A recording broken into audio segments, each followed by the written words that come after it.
Just think about this for a second. The man who built the Taj Mahal, probably one of the most incredible monuments to love and power the world has ever seen, well, he spent his last years as a prisoner staring at his own masterpiece from a tower window. And no, this isn't fiction. This is the absolutely tragic final chapter of Emperor Shah Jahan. And that quote, that gut-wrenching plea, is right where we need to start. It's from a letter, a desperate one, from a father to the very son who had just overthrown him and, get this, cut off his water supply. That one sentence, it just tells you everything you need to know about this story of family, betrayal, and the brutal reality of power. So yeah, this is the story of the prisoner king. And to really get how he ended up here, we actually have to go to the very end of his life first. Picture it, a cold night in Agra Fort. Inside this beautiful marble tower called the Musamman Burj, a 74-year-old man is dying.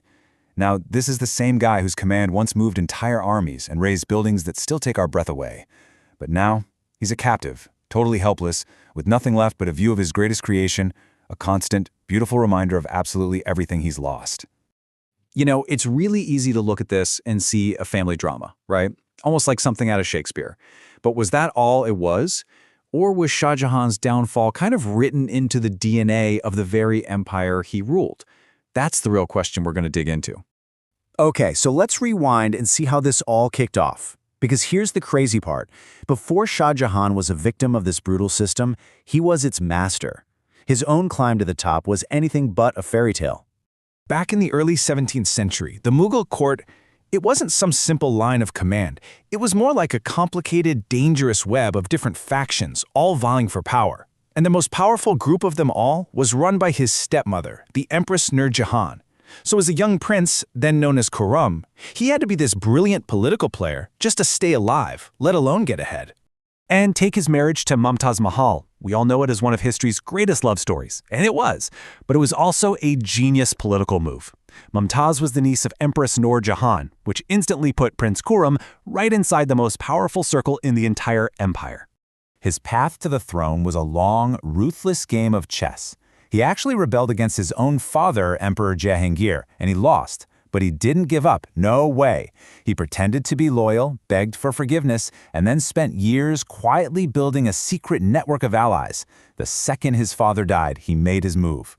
With the help of his powerful father-in-law, he eliminated every other rival for the throne. It was a blood-soaked path, but it made him Emperor Shah Jahan. So, here's the really crucial point. Shah Jahan knew exactly how this brutal game was played, because he'd already won it. But once he had all the power, he did absolutely nothing to change the rules. And that was the empire's fatal flaw.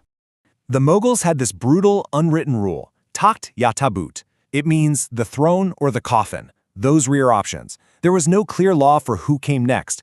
Every prince was basically a potential king, and he was given his own army, his own territory. It was pure survival of the fittest, which basically turned the whole empire into a ticking time bomb just waiting for the old emperor to die.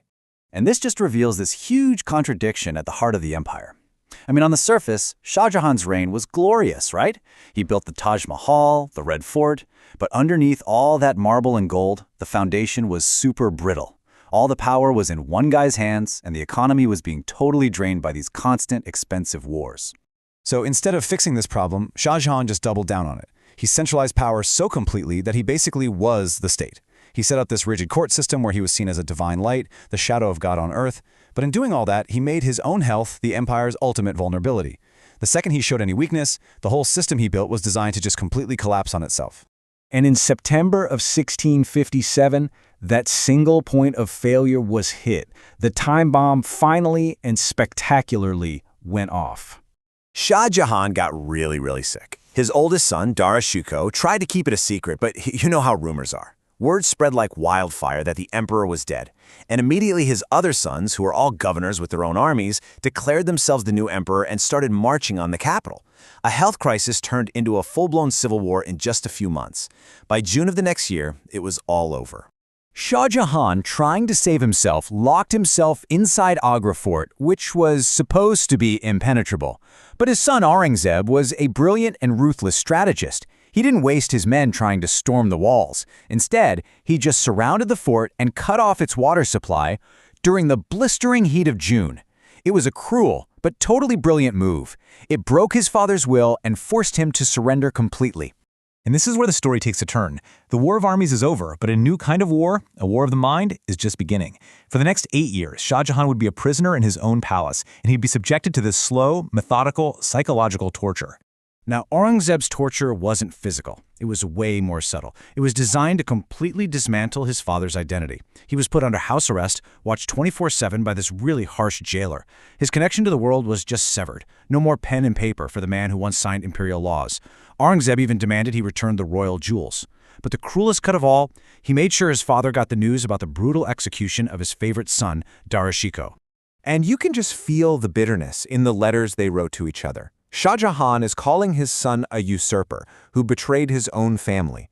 And Aurangzeb just calmly writes back, justifying every single thing he did with this cold logic, saying he did it all to save the empire from a brother who wasn't fit to rule. But in all of this darkness, there was one little flicker of light. His oldest daughter, Jahanahara, chose to be imprisoned with him. For 8 long years, she was his caretaker, his only friend, a truly singular act of loyalty and a story that's just dripping with betrayal. And so, that brings us right back to where we started, to that cold night in January 1666, to see how the story of this great builder finally, tragically concludes. According to one historian, as Shah Jahan was lying there, dying, looking out at the Taj, he did something just astonishing. He forgave Aurangzeb.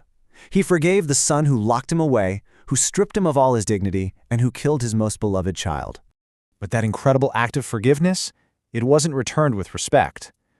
Aurangzeb was apparently worried about a public backlash, so he denied his father a state funeral. The creator of the Taj Mahal was just wrapped in a simple cloth and carried by a few servants in the middle of the night, taken across the river in a tiny boat and buried with no ceremony at all. And here is the final, bitter irony. If you go to the Taj Mahal today, you'll see it. Mumtaz's tomb is perfectly in the center, right under the dome, but Shah Jahan's is just awkwardly placed off to the side. You see, the tomb was never designed to hold him.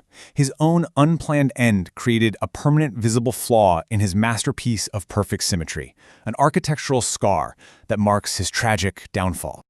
You know, Shah Jahan built an empire of marble and absolute grandeur, but he failed to build a system that could last longer than his own personal strength, which really leaves us with this one big thought to chew on.